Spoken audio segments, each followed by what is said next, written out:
കണ്ടോ, ഇതാണ് ഇവിടുത്തെ സ്പെഷ്യൽ പുതിയതായി തുടങ്ങിയിട്ടുള്ള പോർക്കിറച്ചി. അത് തേങ്ങയും ചെറിയുള്ളി. ഇവിടെ എല്ലാത്തിലും ചെറിയുള്ളി മാത്രമേ ചേർക്കൂ.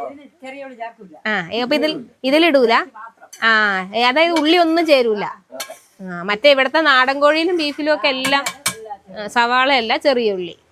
ഇതിനകത്ത് തേങ്ങയും ഇറച്ചിയും മസാലപ്പൊടികളും. അപ്പൊ ഇതിങ്ങനെ വാഴയിലേക്ക് നല്ല കുഴച്ച് വെച്ച കപ്പയും പോർക്കിന്റെ തോരനും. സൂപ്പർ അല്ലേ? ഇട്ടോ ചൂടുണ്ട്, നല്ല ചൂട് വേണം. ആ ഗ്രേവിയും കൂടെ ഒഴിച്ചപ്പോൾ ഒരു ഭംഗിയുണ്ട്.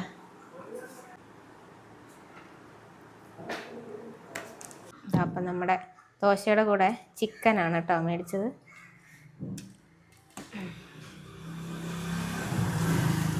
കണ്ട ആവി പറക്കണ. ഇത് നാടൻ കോഴിയല്ലേ അമ്മേ? നാടൻ കോഴി. എല്ലൊക്കെ കണ്ട. ഇപ്പോഴും ദോശക്ക് 2 രൂപ തന്നെയാണ് അല്ലേ? ഞാൻ 2023 എടുക്കുമ്പോഴും 2 രൂപയാണ്. ഒരു മാറ്റം വരുത്തിയിട്ടില്ല. കപ്പയിറച്ചിയാ? കപ്പയിറച്ചി 70 രൂപ തന്നെ. കപ്പയും പോർക്കും കൂടി 120 തന്നെ. കപ്പയും നാടൻ ചിക്കനും 120. ആദ്യത്തെ വില തന്നെ. ഈ വില കൂട്ടാതെ തന്നെ ഇത്ര സാധനങ്ങൾക്ക് വില കയറിയില്ല. വില കൂട്ടിയ ആളേക്കെല്ലാം ഒരു പ്രയാസം. ദൂരെ നിന്നൊക്കെ വരുന്ന ആൾക്കാർ വില നോക്കിയില്ലേ വരണത്. പിന്നെ പണിക്ക് പ്രത്യേക ആളൊന്നുമില്ല. അങ്ങനെങ്കിൽ അവരെ പൈസ അവർക്ക് ശമ്പളം കൊടുക്കണ കൂടി ഇതിൽ കണക്കാക്കുന്നുണ്ട്. അതൊന്നുമില്ല, അതേപോലെ പോവന്നെ.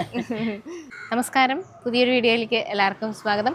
നമ്മൾ തിരുവനന്തപുരം ജില്ലയിലാണ്. ഇത് കാട്ടാക്കട മൂഴി ഓമനമ്മയുടെ കട. 2023 സെപ്റ്റംബർ മാസത്തിലാണ് ആദ്യമായിട്ട് ഇവിടുത്തെ ഒരു വീഡിയോ ഞാൻ വന്ന് ചെയ്യണത്. അത് ഒരു സുഹൃത്ത് ജിജോ പറഞ്ഞു തന്നതാ. ചേച്ചി ഒന്ന് കഴിച്ചു നോക്കണേന്ന് പറഞ്ഞു. കഴിച്ചു നോക്കിയപ്പോൾ ഭയങ്കര സ്വാദിനും അപ്പുറത്തേക്ക് 2 രൂപയ്ക്ക് ദോശ, പിന്നെ 70 രൂപയ്ക്ക് കപ്പയും ബീഫും ഒക്കെ. അപ്പോൾ ആ സമയത്ത് അത്രയും വില കുറവിൽ എവിടെയും ഞാൻ കണ്ടിട്ടില്ല. അങ്ങനെ വന്ന് വീഡിയോ ചെയ്തു. പിന്നെ വീഡിയോൻ്റെ ബഹളമായിരുന്നു. ഒരുപാട് വീഡിയോസ് ഇവിടുത്തെ അമ്മയുടെ വന്നിട്ടുണ്ട്. ശരിക്കും അന്ന് ഞാൻ വരുമ്പോൾ ഇവിടെ പേരൊന്നുമില്ല, കപ്പയിറച്ചിന്നൊരു ബോർഡ് മാത്രം. അപ്പം ഞാൻ അന്ന് പറഞ്ഞപ്പോൾ ഓമനമ്മയുടെ കട എന്ന് പറഞ്ഞു. പിന്നത്തെ പ്രാവശ്യം ഞാൻ വരുമ്പോഴേക്കും അമ്മ അങ്ങനെ ഓമനമ്മയുടെ കട എന്ന് പറഞ്ഞൊരു ബോർഡ് ഇട്ടു.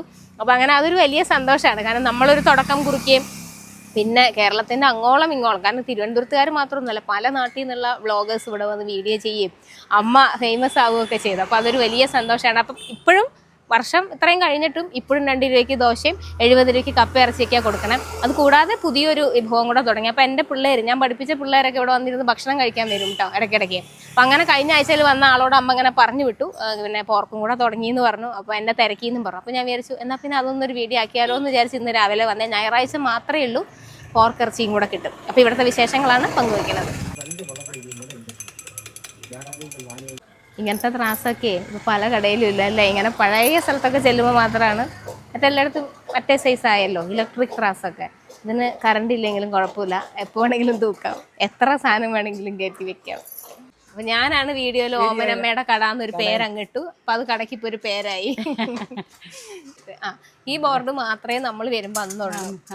അപ്പം അന്നേരം പിന്നെ എനിക്കൊരു കടയുടെ ഒരു അടയാളം പറഞ്ഞു കൊടുക്കണമല്ലോ. അപ്പം എനിക്ക് അമ്മയുടെ പേര് അറിയുന്നതുകൊണ്ട് ഞാൻ ഓമനമ്മയുടെ കട എന്ന് പറഞ്ഞിട്ട് പറഞ്ഞു. പക്ഷെ ഇപ്പോൾ എനിക്ക് തോന്നുന്നു കേരളത്തിലുള്ള എല്ലാവർക്കും അറിയാൻ തോന്നുന്നു മൂഴിയിലെ ഓമനമ്മയുടെ കട എന്ന് പറഞ്ഞാൽ.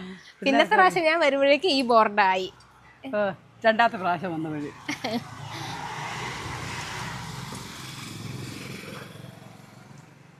കണ്ട. ഇപ്പൊ ആർക്കും പറഞ്ഞു കൊടുക്കുമ്പോൾ എളുപ്പമാണ് ഓമനമ്മയുടെ കട. അപ്പൊ ഇപ്പൊ ഞായറാഴ്ചയും അവധിയില്ല, എല്ലാ ദിവസവും ഉണ്ട്. 10 മണി ആയാലല്ലേ എല്ലാം റെഡി ആവും? 10 മണിക്ക് റെഡി. ഇനി എപ്പോഴും അമ്മ അടച്ചിട്ട് പോണേ? അടയ്ക്കുന്നത് 9:30 മണി കഴിഞ്ഞ് രാത്രി 9:30. അപ്പൊ തീരുമ്പോ നമ്മള് വേറെ വെക്കും അല്ലെ? ഇറച്ചിയൊക്കെ രണ്ടാമതൊരു ട്രിപ്പും കൂടെ വെക്കും. ട്രിപ്പ് കൂടി വെക്കും. അപ്പൊ ദൂരെ നിന്നൊക്കെ ആളുകൾ വരുന്നില്ലേ? സിറ്റിന്നൊക്കെ വരുന്നുണ്ട് ഇത് കഴിക്കാൻ വേണ്ടി വരും. നല്ല ആവി വറക്കണ ചിക്കൻ കറി, അതും നാടൻ കോഴി, പിന്നെ കുട്ടി ദോശയും. ഞാൻ നേരത്തെ പറഞ്ഞില്ലേ നമ്മൾ ഇങ്ങനെ ഭയങ്കര സോഫ്റ്റ് ആയിട്ടുള്ള ദോശയാണ്. ഇവിടെ തന്നെ മാവൊക്കെ ഇവർ ആട്ടിയെടുക്കുന്നതാണല്ലോ. അപ്പോൾ അന്നത്തെ ആയതുകൊണ്ട് വലിയ പുളിയൊന്നുമില്ല. ഇവിടെ എപ്പോൾ വന്നാലും അങ്ങനെ തന്നെ കേട്ടോ. ചിക്കൻ കറിയാണെങ്കിൽ അടുപ്പിൽ നിന്ന് നേരെ കോരിയിട്ട്. ഭയങ്കര ചൂട്. എനിക്കാ തോന്നുന്നു ആദ്യം തന്നത്. അപ്പോൾ ഭയങ്കര ചൂടായിട്ടിരിക്കുക.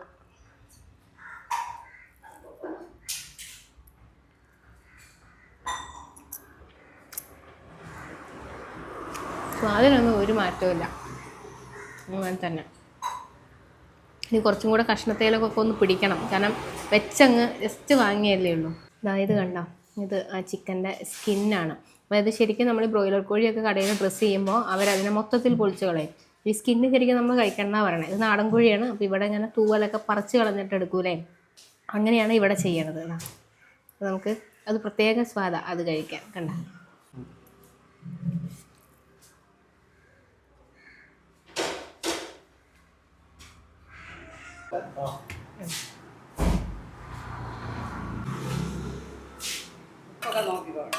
ഉപ്പൊക്കെ ഞാൻ നോക്കിക്കോളാം. അടുപ്പത്തുനിന്ന് വാങ്ങിക്കൊണ്ടുവന്നിട്ടേ ഉള്ളൂ. എനിക്കാണ് ആദ്യം തരുന്നത് കേട്ടോ. അപ്പോൾ അതുകൊണ്ട് അമ്മ പറയുകയാണ് ഉപ്പൊക്കെ നോക്കിക്കോണേ, ഒന്നും നോക്കിയിട്ടില്ല. കപ്പയും ബീഫും കപ്പയും ചിക്കനും ഒക്കെ നമ്മൾ കപ്പയും മീൻകറിയും ഒക്കെ എല്ലായിടത്തും നമ്മൾ കഴിക്കുന്നത്.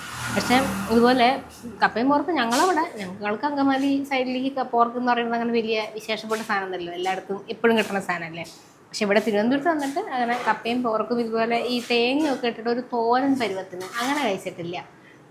നോക്കട്ടെ, നമുക്കൊരു അഹങ്കാരം ഉണ്ടായിരുന്നു, ഞങ്ങൾ അങ്കമാലിക്കാരാണ് ഏറ്റവും അടിപൊളിയായിട്ട് പോർക്ക് വയ്ക്കുക എന്നൊക്കെ. അപ്പം ഈ കാര്യമൊന്നുമില്ല എന്നുള്ളത് ഇങ്ങനെ പലപ്പോഴായിട്ട് മനസ്സിലായി. ദൂരം വെറൈറ്റി വിഭവങ്ങളാണ്. ഇപ്പം ഞാൻ കഴിച്ചു പോകട്ടെ.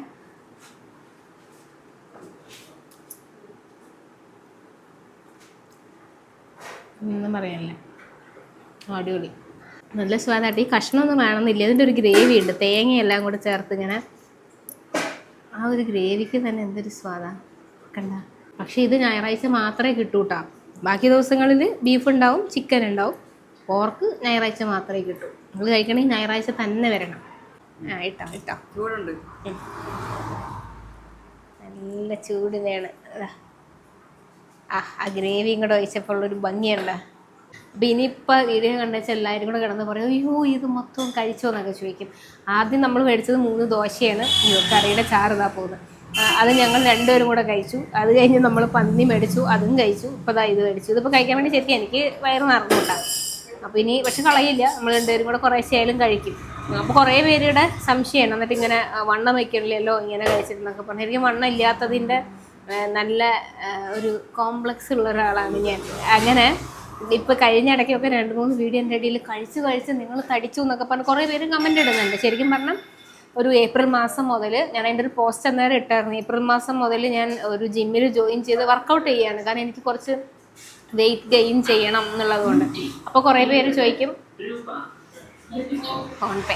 അപ്പോൾ കുറേ പേര് ചോദിക്കും ഇതുപോലെ ആവശ്യത്തിനുള്ള വണ്ണമില്ലെന്ന്. അങ്ങനല്ല, നമ്മുടെ ഒരു ഹൈറ്റിനനുസരിച്ച്, ഞാൻ 5.2 ആണ് എൻ്റെ ഹൈറ്റിനനുസരിച്ച് ഒരു വെയിറ്റ്, പ്രത്യേകിച്ച് നമ്മളൊരു ഏജ് കഴിഞ്ഞ് ഒരു 35+ പോകുന്ന സമയത്ത് എല്ലാവരും, പ്രത്യേകിച്ച് സ്ത്രീകൾ ശ്രദ്ധിക്കേണ്ട ഒരു കാര്യമാണ്. നമുക്ക് ആവശ്യത്തിനുള്ള വെയിറ്റും മറ്റ് ഹെൽത്ത് ഇഷ്യൂസ് ഇല്ലാതിരിക്കാൻ വേണ്ടി ശ്രദ്ധിക്കേണ്ടത്, ഭക്ഷണത്തിലായാലും വ്യായാമത്തിലായാലും ഒക്കെ.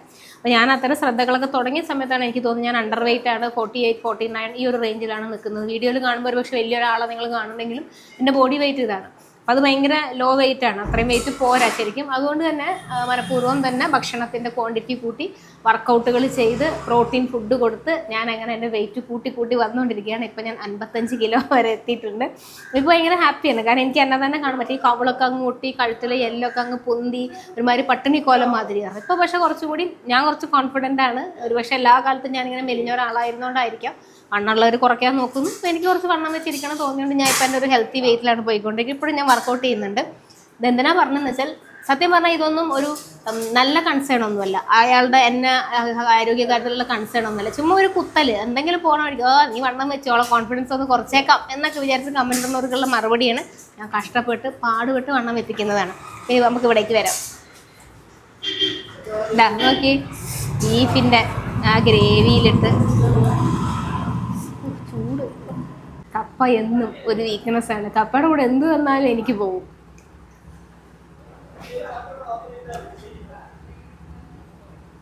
കപ്പയിലും ചിക്കനിലും സവാള ചേർക്കില്ല, മൊത്തവും ചെറിയ ഉള്ളി. ഇവിടെ ഇങ്ങനെ ഇതിനു വേണ്ടി തന്നെ ഇവിടുത്തെ അച്ഛൻ അവിടെ ഇങ്ങനെ ഇരിക്കുകയാണ്. ഉള്ളി തൊണ്ട് പൊളിക്കുക, കപ്പ അരിയ, ഇതൊക്കെ ഇങ്ങനെ കണ്ടിന്യൂസ് നടന്നുകൊണ്ടിരിക്കുന്ന പ്രോസസ്സാണ് രാവിലെ മുതൽ. പിന്നെ ഈ 2 മക്കളും കട്ടയ്ക്ക് സപ്പോർട്ടാണ് കേട്ടോ. 2 പേർക്കും ജോലിയൊക്കെ ഉള്ളതാണ്. അവരതിന് പോണതിന് മുമ്പേ ഇവിടെ വന്ന് വെളുപ്പിന് എണീറ്റ് തേങ്ങ ഇടേണ്ടതാണ്, ഇങ്ങനെ കപ്പ പൊളിക്കേണ്ടതാണ്, ഇങ്ങനെ എല്ലാ പണികളും തീർത്ത് വെച്ചിട്ടാണ് പോകുന്നത്. അവരുടെ അച്ഛനും അമ്മയും അങ്ങനെ ഒരു ജോലി ചെയ്യുന്നു എന്നുള്ളത് ഭയങ്കര പ്രൗഡായിട്ടുള്ള 2 മക്കളാണ്. അപ്പം അതുകൊണ്ട് ഒരു പ്രത്യേക സ്നേഹം അവർക്ക്. അങ്ങനെ കിടിലൻ രുചി കാഴ്ചകളാണ്. ഓമനമ്മയുടെ കടയിൽ ഇതുവരെ വന്നിട്ടില്ലേ? കുറേ പേര് നമ്മൾ വീഡിയോ കണ്ടിട്ടൊക്കെ അന്ന് തന്നെ വന്നിട്ടിരുന്നു കേട്ടോ. റീലൊക്കെ മില്യണൊക്കെ അടിച്ചതാണ്. അപ്പം ഇനി വന്നിട്ടില്ലെങ്കിൽ നിങ്ങളിവിടെ അടുത്ത് എവിടെയെങ്കിലുമൊക്കെ ഉണ്ടെങ്കിൽ അല്ലെങ്കിൽ ഇതുവഴി പോകണ്ടെങ്കിൽ ഇപ്പം നെയ്യാർ ഡാമിലേക്കൊക്കെ പോകുമ്പോഴേ ഇവിടേക്ക് വന്ന് വേണമെങ്കിൽ കഴിച്ചു നോക്കിക്കോ. ഞായറാഴ്ച ആയാലും ഉണ്ട്. ഇപ്പോൾ ചില കടകൾ ഞായറാഴ്ച ഉണ്ടാവില്ലല്ലോ, ഇവിടെ അങ്ങനെയല്ല.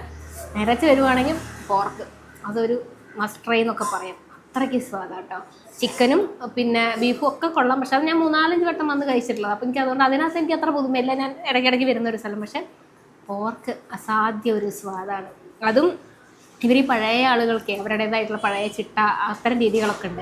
വിറകടുപ്പിലേ വെക്കൂ, മല്ലിപ്പൊടി മുളക് പൊടിയൊക്കെ സ്വന്തമായിട്ടേ പൊടിക്കും. കുരുമുളക് വരെ ഇപ്പോൾ കുരുമുളക് പൊടി ഇവിടെ പൊടിച്ചത് തീർന്നു.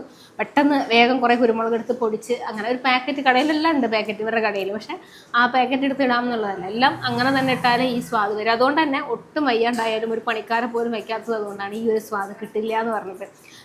ഇനിയിപ്പോൾ ചായ കുടിക്കണം, എനിക്ക് ചായ വേണ്ടാത്തതുകൊണ്ടാണ്. ചായ കുടിക്കണമെങ്കിൽ ഇവിടെ തന്നെ ബാക്കിൽ തന്നെ പശുവിനെ വളർത്തുന്നുണ്ട്. ആ പശുവിൻ്റെ പാലെടുത്ത് മാത്രമേ ഇവർ ചായ ഉണ്ടാക്കുള്ളൂ. അപ്പോൾ അതും പറയുകയാണ്, ഇവിടെ ആട്ടുന്ന മാവ് ഇവർ തന്നെ എല്ലാ സാധനങ്ങളും ഇവിടെ നിന്ന് ഉൽപ്പാദിപ്പിക്കാൻ പറ്റുന്നതല്ല. അപ്പോൾ പന്നിയിറച്ചിയും കോഴിയൊന്നും ഇവിടെ ഉണ്ടാക്കാൻ പറ്റാത്തതുകൊണ്ട് അത് പുറമേ നിന്ന് മേടിക്കും. എല്ലാം ഇവിടെ നിന്ന് തന്നെ ഉണ്ടാക്കുന്ന വലിയ മായങ്ങളൊന്നുമില്ലാത്ത സാധനങ്ങളാണ് ആളുകളിലേക്ക് എത്തിക്കുന്നത്. അപ്പോൾ ഇന്നത്തെ വിശേഷങ്ങൾ അവസാനിപ്പിക്കുക. ലൊക്കേഷൻ ഡിസ്ക്രിപ്ഷനിൽ കൊടുത്തിട്ടുണ്ട്. സ്ഥലം കാട്ടാക്കട കള്ളിക്കാട് എന്നാണ് വരുന്നത്. മൂഴി എന്നാണ് ഈ സ്ഥലത്തിന് പറയുക. പുതിയ കാഴ്ചകളൊക്കെ ആയിട്ട് ഇനിയും വരാം.